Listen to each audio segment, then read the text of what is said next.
how to buy Ripple or XRP on BitUnix.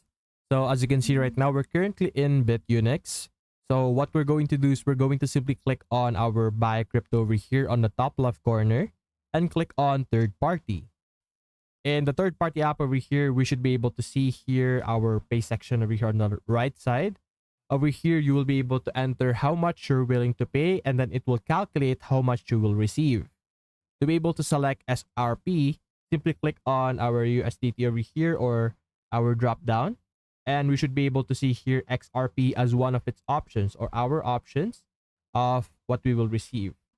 So after that, simply enter how much you want to pay, either in US dollar or whatever currency that you wish to have here or use.